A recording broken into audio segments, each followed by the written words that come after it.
کرتا ہے، مونڈتا ہے، اس کے دل میں یہ ہے کہ میں گناہ کر رہا ہوں، میں سنت کے خلاف عمل کر رہا ہوں، یہ گناہگار ہے۔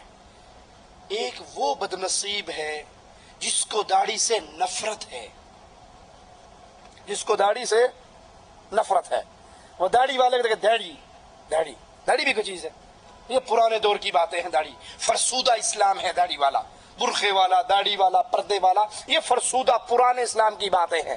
اب روشن خیالی کا دور ہے، روشن خیالی میں داڑھی، اگر کسی کو داڑھی سے نفرت ہو تو یہ یاد رکھو اللہ کے رسول صلی اللہ علیہ وسلم کی شریعت کی، اللہ کے رسول صلی اللہ علیہ وسلم کی شریعت میں لائی ہوئی کسی ایک چیز سے نفرت کرنے والا اس پہ عمل نہ کرے تو صرف گناہگار رہے گا، لیکن اگر وہ رسول کریم صلی اللہ علیہ وسلم کی شریعت کی کسی ایک بات سے نفرت کرتا ہے، اس کو داڑھی والا دیکھ کر برا لگتا ہے، جیسے پاکستان کا ایک مولوی ہے الیاس گھمن، اس کی کیسٹ ہمارے پاس ہے، وہ شیخ عبدالعزیز نورستانی پشاور کے ایک بہت بڑے عالم ہیں جن کی بڑی لمبی داڑھی ہے۔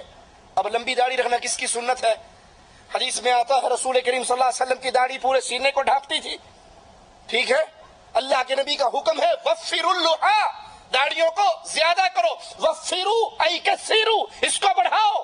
ابو بکر، عمر، عثمان، علی، ان چاروں خلفاء کے بارے میں حدیثیں ہمیں بتاتی ہیں کسی کی داڑھی لمبی تھی، کسی کی داڑھی چوڑی تھی، کسی کی داڑھی گھنی تھی۔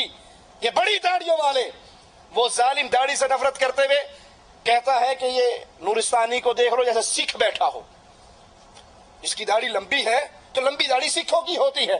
اگر تو لمبی داڑھی پہ سکھ ہونے کا فتویٰ لگا رہا ہے تو ان چار خلیفہ اور رسول پہ کیا فتویٰ لگے گا؟ ان کی داڑھی لمبی بھی تھی، گھنی بھی تھی، سینے کو ڈھانپتی بھی تھی۔ ایک ہے داڑھی نہ رکھنا، ایک ہے داڑھی سے نفرت کرنا۔ جو رسول کی شریعت کی کسی ایک بات سے نفرت کرے وہ دائرہ اسلام سے خارج ہو جاتا ہے، نواقض اسلام کا مرتکب ہوتا ہے۔ داڑھی کاٹنا گناہ ہے، لیکن داڑھی سے نفرت ہو سکتا ہے انسان کو اسلام سے ہی نکال دے۔ جو آدمی جماعت کے ساتھ رکوع میں ملتا ہے اس کی رکعت ہوگی یا نہیں، اختلافی مسئلہ ہے۔ کچھ علماء کا یہ فتویٰ ہے کہ اس کی رکعت ہو جاتی ہے، اور کچھ علماء کا یہ فتویٰ ہے کہ چونکہ اس کی فاتحہ اور اس کی قیام دونوں رکن سے رہ گئے اس لیے اس کو رکعت دہرانی چاہیے، تو افضل یہی ہے اختلاف سے بچتے ہوئے اپنی رکعت کو دہرا لیجیے۔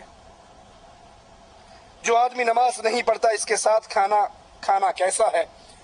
جو آدمی نماز نہیں پڑھتا اس کو پیار سے، محبت سے دعوت دیجیے، قرآن پاک کی آیات کا ترجمہ سنائیے کہ جنتی اہل جہنم سے سوال کریں گے ما سلککم فی سقر، تم جہنم میں کیوں آئے؟ وہ جواب میں کہیں گے لم نک من المصلین، ہم بے نماز تھے۔ بے نمازی ہونا یہ جرم ہمیں جہنم میں لے کر آیا۔ پیار محبت سے سمجھائیے، اور پھر اس کے ساتھ اگر وہ نہیں مانتا تو قطع تعلق کیجئے، کھانا پینا چھوڑیے، تاکہ اس کو احساس ہو کہ میں کسی غلط راستے پر ہوں۔ اگر آپ اپنی دوستی برقرار رکھیں گے، محبتیں برقرار رکھیں گے، کھانا پینا، اٹھنا بیٹھنا، شادی بیاہ، سارے فنکشن ہوتے رہیں گے تو اسے احساس نہیں ہوگا۔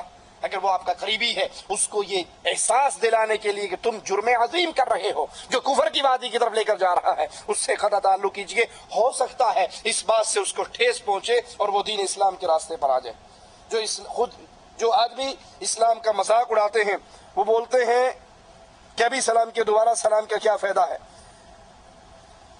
میں نے وہی عرض کیا کہ اسلام کا مذاق اڑانا بہت بڑا جرم ہے جو ہو سکتا ہے انسان کو وادی اسلام سے نکال کر وادی کفر میں داخل کر دے۔ یہ رسول صلی اللہ علیہ وسلم کی سنت ہے سلام کرنا۔ آپ نے کفش السلام، سلام کو پھیلاؤ، سلام کو عام کرو، جس کو جانتے ہو اس کو بھی سلام کرو، جس کو نہیں جانتے اس کو بھی سلام کرو۔ تو اسلام کی کسی بات کو نہ ماننا، اس پہ عمل نہ کرنا ایک الگ ماجرا ہے، لیکن اس کا مذاق اڑانا یہ بہت بڑا جرم ہے۔ اللہ ہمیں قرآن و حدیث پہ چلنے کی توفیق عطا فرمائے، ہماری خطاؤں کو معاف فرمائے۔ اقول قولی ھذا واستغفر اللہ لی ولکم ولسائر المسلمین فاستغفروہ انہ هو الغفور الرحیم۔